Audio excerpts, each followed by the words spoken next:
게임이 아이들만을 위한 것이라고 생각할 수도 있지만 사우디아라비아는 분명히 그렇게 생각하지 않아요. 550억 달러. 그리고 이제 그 왕국은 EA 스포츠 FC, 배틀필드, 심즈와 같은 대표적인 게임 세계관을 만든 회사를 지배하고 있어요. 일렉트로닉 아츠, 즉 EA로 더 잘 알려진 이 회사는 세계에서 가장 큰 비디오 게임 회사 중 하나예요. 그리고 이제 사우디가 주도하는 인수로 비상장 회사가 되었어요. 이는 게임 역사상 두 번째로 큰 거래예요. 이 거래에는 또 다른 익숙한 이름이 있어요. 미국 대통령 도널드 트럼프의 사위인 제러드 쿠슈너가 자신의 투자회사 어피니티 파트너스와 사모펀드 대기업 실버레이크와 함께 참여하고 있어요. 하지만 사우디아라비아의 공공투자기금은 무함마드 빈 살만 왕세자가 의장을 맡고 있으며 회사의 93% 이상을 통제하고 있다고 해요. 사실상 사우디가 주도권을 쥐고 있는 거죠. 그리고 리야드에게 이건 단순히 인기 있는 게임 몇 개를 소유하는 것 이상의 의미가 있어요. 비디오 게임은 젊은 층에게 엄청난 매력을 가지고 있습니다. 문화적 영향력을 키우고 해외 시장에서 소프트 파워를 행사할 수 있는 훌륭한 방법이죠. 사우디아라비아의 2030 호라이즌스 정책은 석유 의존도를 줄여야 한다고 명시하고 있습니다. 그래서 게임 산업이 자연스럽게 선택된 것이죠. 사우디아라비아는 비전 2030의 일환으로 오랜 시간 동안 석유에 지나치게 의존하지 않는 경제를 구축하려고 노력해왔습니다. 그리고 게임 산업은 이 계획에 거의 완벽하게 들어맞습니다. 젊고 세계적이며 기술 중심적이기 때문이죠. 그리고 무함마드 빈 살만 자신도 열렬한 게이머로 알려져 있습니다. 리야드는 또한 실제로 키디아라는 거대한 엔터테인먼트 도시를 건설하고 있는데 그 안에는 게임 전용 구역도 있습니다. 그리고 이번 11월 사우디아라비아는 최초의 e스포츠 네이션스컵을 개최할 예정입니다.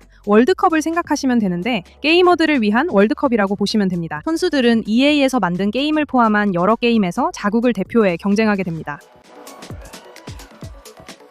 그들은 이것을 자신들을 세계에 알리고 그들 역시 세계를 접하게 하는 좋은 방법으로 보고 있습니다. 그리고 이런 스포츠 이벤트만큼 좋은 방법이 또 있을까요? 하지만 모두가 사우디의 소유를 선뜻 받아들이는 것은 아닙니다. 이 거래는 게임 커뮤니티 일부에서 꽤 강한 반발을 불러일으켰습니다. 일부 게이머들은 자신이 좋아하는 게임이 바뀔까봐 걱정하고 있습니다. 게이머들은 항상 좀 투덜거리는 사람들이죠. 그들은 변화를 그다지 좋아하지 않지만 결국에는 적응하게 됩니다. 러시아 재벌이 영국의 축구팀을 인수할 때 볼 수 있는 반응과 똑같아요. 하지만 반응이 특히 거센 팬층이 하나 있습니다. 바로 심즈입니다.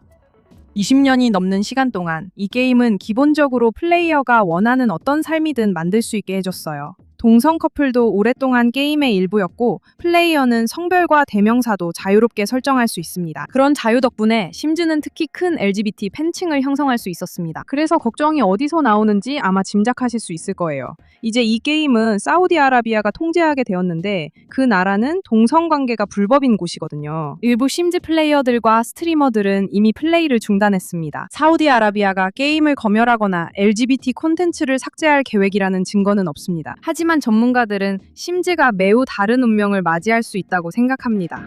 예를 들어 심즈의 다양한 팬층 같은 경우를 보면 즉각적인 의문이 제기됩니다. 정부나 아니면 국부펀드가 소유하게 된다면 말이죠. 그건 그 게임이 내놓는 일부 콘텐츠에 대해 그렇게 개방적이거나 편안하게 받아들이지 않을 수도 있잖아요. 제 예측으로는 심즈 같은 자산들이 아마도 가장 먼저 분할되어 팔릴 가능성이 높다고 봅니다. 왜냐하면 문화적으로 강하게 공감되지도 않고 잘 맞지도 않으며 막대한 부채를 갚아야 하기 때문에 팔 수 있는 것들을 찾고 있기 때문이죠.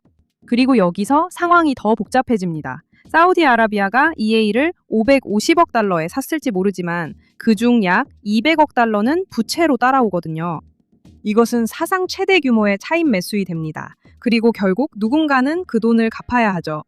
여러 스튜디오를 정리하게 될 겁니다. 그렇게 되면 불행하게도 해고가 발생할 수밖에 없죠. 아시다시피 이게 바로 사모펀드의 방식입니다. 그리고 사우디아라비아가 왜 이 모든 것을 비디오 게임을 위해 감수하려는지 궁금하시다면 그 이유를 설명해주는 숫자가 있습니다. 전 세계에는 약 5억 명의 게이머가 있습니다. 이는 지구 인구의 거의 절반에 해당하죠.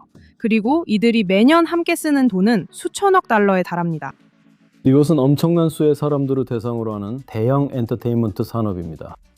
그리고 수십 년에 걸쳐 성장하면서 가장 문화적으로 중요한 여가 활동이자 레저 산업 중 하나가 되었습니다. 그러니까 이건 단순히 엄마가 하루 종일 컴퓨터 앞에 앉아 있다고 잔소리하던 그런 취미가 아니에요.